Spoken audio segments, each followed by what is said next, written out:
So para sa unang example natin, meron tayong ditong circuit, no, na binigay.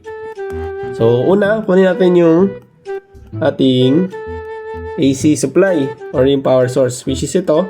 Sabi daw, susultan natin yung given natin.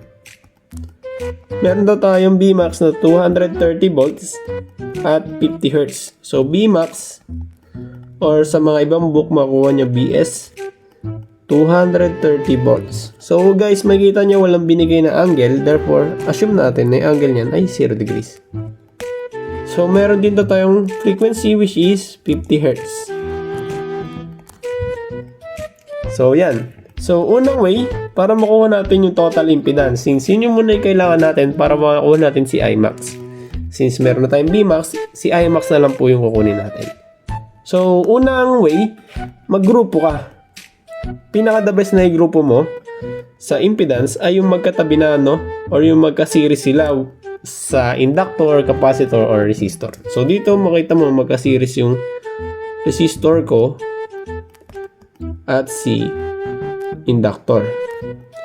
And dito naman magka-series si resistor and capacitor, and both yung group na yan sila ay nakaparallel. So pangalanan ko to as C1 and pangalanan ko to as C2.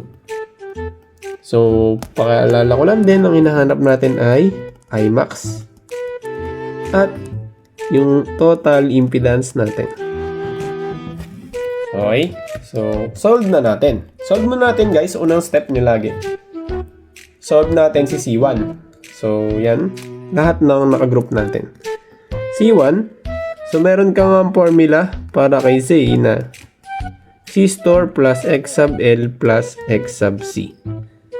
Okay, so kunin natin ngayon si X sub L since meron tayong Henry or inductor. Meron tayong resistor na 20 ohms. And kunin lang natin si inductor. So J 2 pi. So by the way guys, si J sa complex number, siya rin po si I. So ay ano naman na alam ko nyo na kung paano gumamit or mag-ano ng complex numbers. So magagawa rin akong video doon. 50 Hz. And yun, meron tayong Henry na 0.07.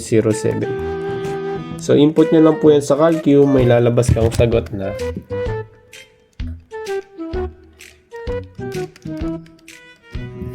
7 pi angle 90 degrees ohms. So by that, pwede natin makuha si C1. Si C1 mo, apply mo lang yon, itong formula sa taas. 20 ohms plus 7 pi angle 90 degrees. Lagay nyo lang din po yan sa calcu. Ang magiging C1 natin ay 29.72558 angle 47.7148 ohms. Okay, so nakuha natin si C1. Kunin naman natin ngayon si C2. So para sa C2 natin, same process lang din. Himayin muna natin yung formula or yung given. So meron tayo dyan na resistor panigurado na 50 ohms. And meron naman tayo dyan capacitor na 63 microfarad.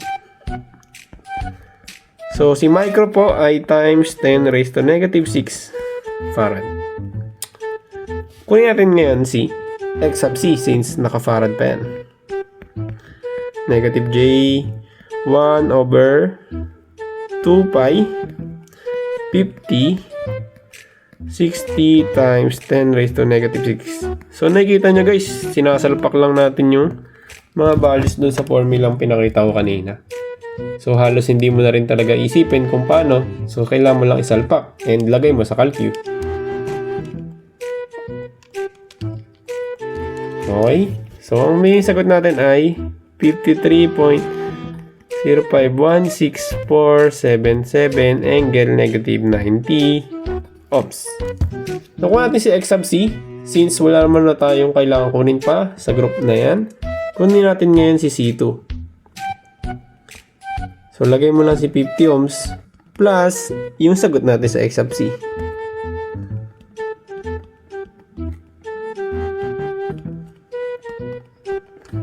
So, ang final answer mo para sa C2 ay pagsamahin mo lang po yan, type nyo lang din mismo sa CalQ.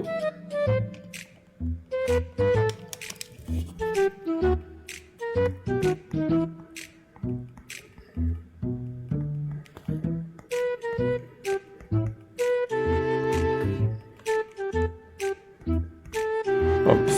So, yan na yung sagot natin. So, baka nagtataka kayo guys, ano ba yung ginagamit natin? Ba't may mga IJ na nilalabay sa CalQ? So, gamitin nyo lang po ay yung complex number sa CalQ. So, mode. Pindutin mo ngayon si 2. So, naka-complex ka na. So, para sa symbol natin na angle, pindutin mo lang si integration. Yan, yung integration na symbol na yan, lalabas na to. And para naman sa I natin or yung J, or imaginary number, okay, pindutin nyo lang po yung ing. Nakikita nyo si word na ing dun sa CalQ nyo. Pindutin nyo lang yan na po yung lalabas. So, yan lang din po. No? And tingnan nyo lang sa ibang video ko yung complex number kung paano nga ba para masundan nyo rin to sobra. So, kunin natin ngayon si C total since meron na tayong value ng mga ganun po natin. So, C total, since parallel ka, gamitin mo yung formula natin na pamparallel. So, ito na guys, apply nyo since sa complex number po, wala po tayong shift solve. So, equal yan. Input nyo lang or salpak nyo lang yung mga value ni C1 and C2 dito sa ayos ng formula natin. Makuha nyo na po yan. So, input lang natin.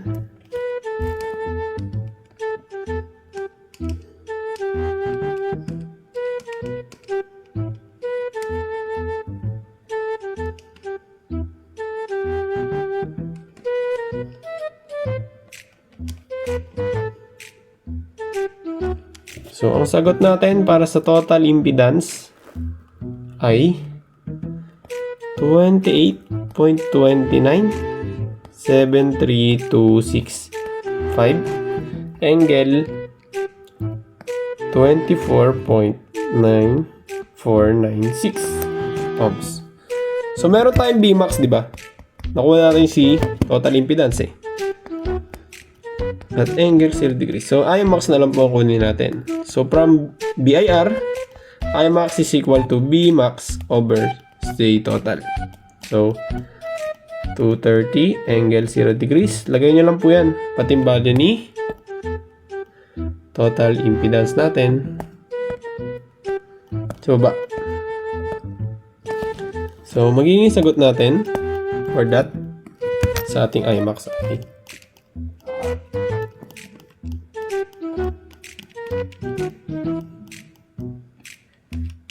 Wait lang Tignan natin sa CalQ. Okay. So, ang sagot natin ay 8.127976. Okay, kahit doon na kayo tumigil. Negative 24.9496 ampere. So, yan na po yung sagot natin para kay Imax. And nandito na rin si Bmax. And nandito na rin si total impedance. So, yan. So, check na lang yung next video ko para sa ating second example.